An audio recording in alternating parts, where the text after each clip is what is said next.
And finally, she's arrived. So all the way from New South Wales to Queensland, got my beach delivered, and yeah, we're ready to cruise around the beach state.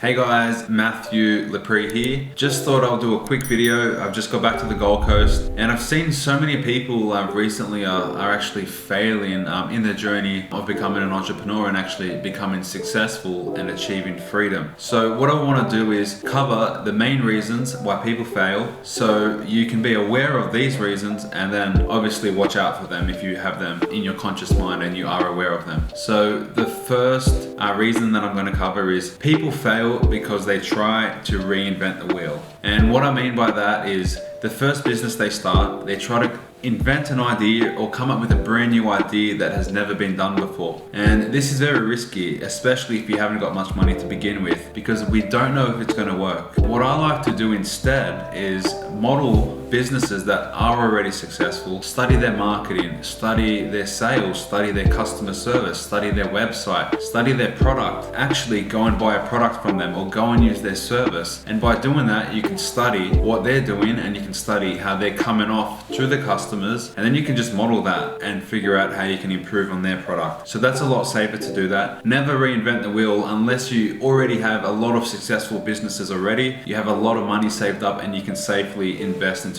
a new idea that's never been done before. Now, the second reason why people fail at entrepreneurship is because they don't hire support. They don't hire a coach or a mentor that they can go and bounce ideas off, because no matter what type of business you're going to do, there's always going to be hurdles, there's always going to be obstacles and things that you get stuck with. So the best thing about a coach and a mentor is you can actually get on a call with them once a week, or you can email them and you can ask them any questions that you have. So what I actually like to do, I have so many mentors for all different aspects of my business, but what I do each week is whenever I have any problems or any questions, I just write them down and then I jump on my call with the mentor, go through all the questions, write all the notes out in an actual textbook while I'm on the call with them. Then after the call, I go and type all those up into a document. And once I've got all the notes typed up in a document, I go and actually prioritize the notes and create action items from all the notes, and then prioritize the most important ones up the top of the document, and then I assign them to my team or just I do them myself. So that's what really works well for me. So I really highly recommend, no matter what you want to achieve in life, whatever goal you have,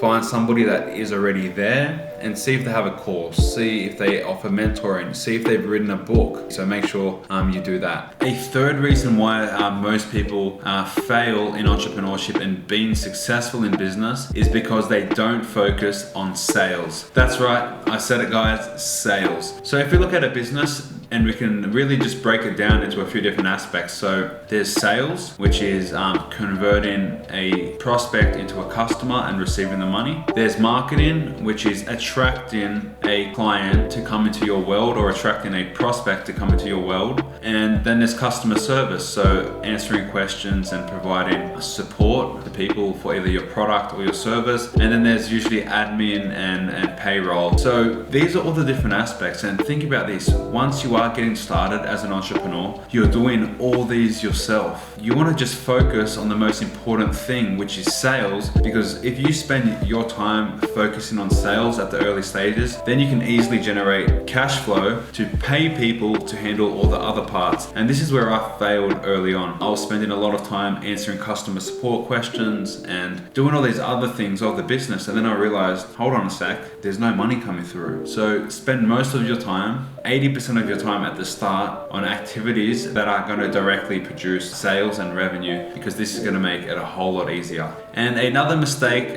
people make is not outsourcing the low priority activities. So let's just say you're the owner of a business, you've started a business from scratch, whether it's an e-commerce store, whether it's a marketing agency, whether it's a consulting agency, or whether it's any other type of business. The thing is, there's going to be all these activities to do, and there's going to be a small amount that are very crucial that only you can do, that are going to be high impact. So you need a lot of strategic thinking, a lot of planning, a lot of knowledge and skill feel to do these small activities that are going to be responsible for high growth. And then on the other end, there might be activities such as customer support and all these small priority admin tasks. Some of them might be important, but they can be outsourced to a low income person. So we use virtual assistants. They're really good for handling the repetitive, monotonous tasks. And then us, as the owner of the business, can focus on the more important things to grow the business. So think about it. Another thing that people talk about is the 80-20 rule. So 20% of your efforts will get 80% of the results. So think about that all the time and ask yourself, am I focusing on low income activities, or am I focusing on the high income activities, and have I outsourced all the low income, monotonous, repetitive activities? And another reason why a lot of people fail, this is a really deep one, it comes down to self-belief.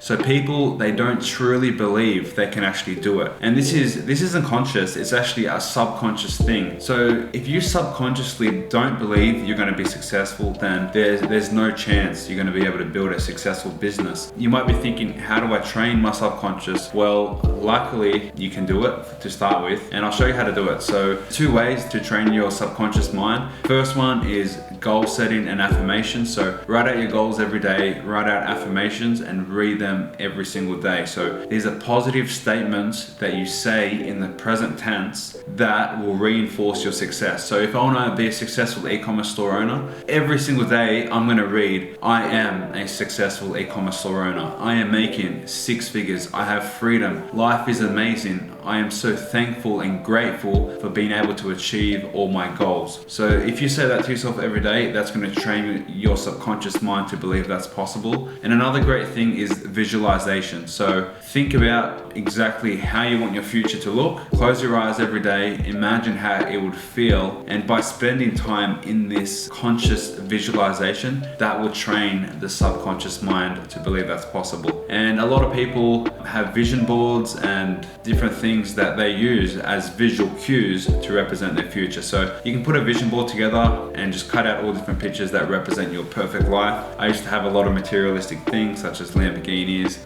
nice cars, holidays, and things like that. So whatever you want in life, you can print them out, have them on a vision board, but ultimately that's it. So visualization, affirmations, and goal setting, and do that every single day. Read your affirmations every day, and that will train your subconscious mind to believe that's possible. And once your subconscious mind believes it's possible, that's only when it can become a physical reality and you can become a success and have all that abundance and freedom in your life. So that is very important. Do not underestimate the importance of that, because if your subconscious doesn't believe it, then it won't happen. And a final reason why a lot of people fail is that when they are actually working on the business, they're actually distracted. So if you're picking up your phone, if you're checking social media while you're doing your highest impact activities, your results aren't going to be optimal. And when you are distracted, when you do pick up your phone and check your social media and go through that Instagram, Facebook, Snapchat type of cycle that people go through, it takes about 15 minutes after that to get back into your flow state where you are actually doing efficient work. So think about that. Go and check your phone and see how many times you actually pick up your phone every day. You're going to be amazed. So when you are working, work in a quiet room, turn your phone on silent, put it on call, put it on do not disturb, set it aside, close every other activity, close all other browsers, emails, any other channels, and just focus on one activity at a time. And a great thing to do is time block. So if you're going to basically do customer service, do all that in 1 hour. If you're going to plan ads, plan that all in 1 hour. And what works for me is working in 1 hour blocks. So time 1 hour blocks, and then have a 10-minute break, and then just keep going at it. And obviously on top of all this, you want to be consistent. So be consistent, work on your business daily, think about it every morning, and just imagine yourself being successful. So basically just be aware of all these things, so when you are building your business and going through your journey as an entrepreneur, you don't get stuck on these common mistakes. Well, thank you for watching. If there's any other video ideas that you have, comment below under this video and I'll answer them in the next few videos. Take care.